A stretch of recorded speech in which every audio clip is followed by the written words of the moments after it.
Halo semuanya, saya Ulfa. Video ini akan membahas teknik pencarian solusi yang masih ada kaitannya dengan DFS, yaitu Depth Limited Search dan Iterative Deepening Search. Mari kita review sebentar mengenai kelebihan dan kekurangan dari BFS dan DFS. Untuk Breadth First Search, solusinya dijamin optimal karena langkah atau jalur dari simpul akar hingga ke simpul tujuan pasti banyaknya yang paling minimal. Sedangkan untuk Depth First Search, dia belum tentu.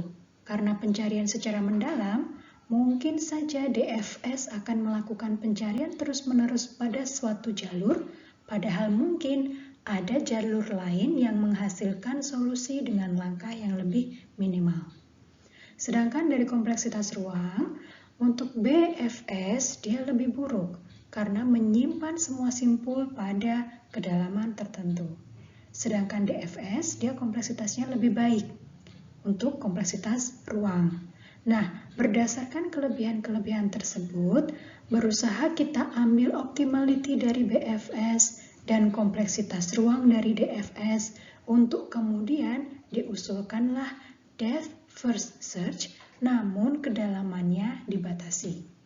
Jadi, ide dasarnya adalah memanfaatkan Depth First Search, namun kedalamannya dibatasi hanya sampai L saja. Nah, kemudian simpul pada level L tadi dianggap tidak memiliki suksesor. Jadi kalau dia memang belum simpul goal, maka kita backtrack saja. Nah, persoalannya di sini adalah bagaimana kita bisa menentukan batas level atau kedalaman L sedemikian sehingga kedalaman itu pasti lebih besar sama dengan tempat di mana goal dengan kedalaman terkecil ada. Ya, kita akan lihat nanti berikutnya pseudocode dari Depth Limited Search. Jadi secara umum cara kerjanya mirip seperti Depth First Search, hanya di sini ada pembatasan kedalaman. Ya, jadi secara rekursif juga di situ memanggil fungsi Depth Limited Search-nya. Kalau sebuah simpul sudah merupakan goal, maka kembalikan solusinya. Kalau ternyata kedalaman sebuah simpul itu sudah masuk ke batas kedalaman, maka dilakukanlah cut off.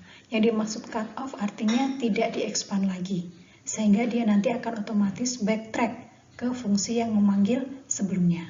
Nah, tapi kalau ternyata belum sampai ke batas kedalaman, maka untuk setiap suksesor yang ada di-expand, yang di-expand dari node sebelumnya, itu ya, diperiksa dengan memanggil lagi fungsi rekursif DLS.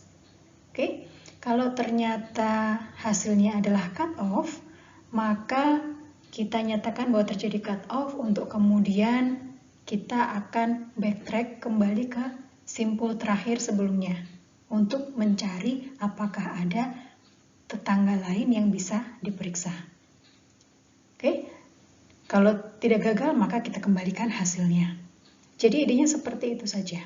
Mirip seperti DFS, hanya di sini ada cut off yang menyatakan bahwa kalau sudah cut off, simpul tersebut tidak usah di-expand lagi untuk kemudian backtrack ke simpul lain yang masih bisa diperiksa. Nah, seperti teknik pencarian DFS dan BFS sebelumnya, kita lihat properti dari DLS. Pertama, aspek completeness. Apakah dia menjamin untuk menemukan solusi? Jawabannya adalah tidak. Tidak dijamin pasti menemukan solusi. Kenapa? Karena kedalaman pohon ruang statusnya dibatasi. Jadi mungkin saja kedalaman sebagai batasnya itu sebetulnya belum sampai ke kedalaman di mana solusi itu berada. Jadi tidak akan pernah menemukan solusi. Ya, untuk optimality-nya, apakah dijamin solusinya pasti optimal? Ya tentu saja tidak, karena belum tentu dia mendapatkan solusi. Tentu kita tidak bisa juga menjamin solusi yang dihasilkan optimal. Nah, bagaimana dengan kompleksitas waktunya? Karena kita membatasi kedalamannya sampai level L, maka waktunya diperlukan adalah B pangkat L. Sedangkan kompleksitas ruangnya dia cukup baik, yaitu kompleksitasnya BL. Berdasarkan properti dari DLS tadi, kita lihat bahwa hasilnya tidak terlalu baik. Karena dari segi completeness, dia tidak bisa menjamin mendapatkan solusi. Dari segi optimality, dia juga tidak bisa menjamin solusinya optimal. Padahal inginnya kita adalah mendapatkan kebaikan dari BFS dan juga kebaikan dari DFS ketika mengusulkan DLS. Nah, oleh karena itu diusulkan lagi sebuah teknik pencarian yang disebut dengan iterative deepening search atau IDS. Yang idenya adalah melakukan serangkaian DLS dengan peningkatan nilai kedalaman cut-off sampai solusinya ditemukan. Jadi kita mulai dari kedalaman 0. Kalau belum ada solusi, maka kita tambah kedalamannya, lalu terapkan lagi DLS. Kalau belum juga ada solusi, maka kita tambah lagi kedalamannya, terapkan lagi DLS dari awal untuk dicari lagi, hingga kita menemukan solusi. Nah, asumsinya simpul sebagian besar ada di level-level bawah, sehingga tidak menjadi persoalan ketika simpul-simpul pada level atas, yaitu pada level 0, level 1 itu diulang-ulang, tidak menjadi penambahan pada kompleksitas waktu maupun ruang secara signifikan.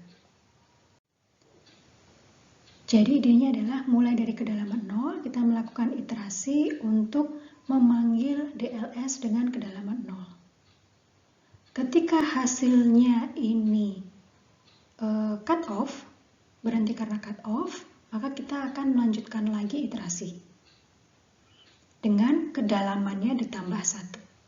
Setelah kedalamannya ditambah 1, kita terapkan lagi depth limited search, tapi kedalamannya sampai 1. Kita mulai lagi dari simpul akar, proses pencariannya. Ketika selesai dalam kedalaman 1 itu karena cut off, maka kita tambah lagi. Begitu seterusnya sampai kita memberikan hasil yang bukan cut off. Ya, kita sudah ketemu solusi, baru kembalikan hasil pencarian dengan iteratif deepening search. Nah, mari kita lihat ilustrasi penerapan iteratif deepening search sebagai berikut. Pertama, kita batasi kedalamannya 1. Maka dari simpul A, dia akan membangkitkan B. Belum goal, tapi sudah cut off karena kedalaman hanya 1. Maka backtrack ke A untuk membangkitkan simpul C. Nah, ternyata ketiga simpul ini bukan simpul goal. Sehingga cut off, berhenti karena cut off, kita tambah lagi kedalamannya untuk memanggil DLS lagi. Sekarang batas kedalamannya 2. Maka kita mulai lagi dari simpul A. Kita mulai lagi dari simpul A, kemudian mengekspan jadi B. B belum goal, diekspan D. Nah, D tidak diekspan lagi karena dia sudah cut off ya, kedalamannya sudah 2, maka backtrack ke B untuk kemudian melanjutkan ke E.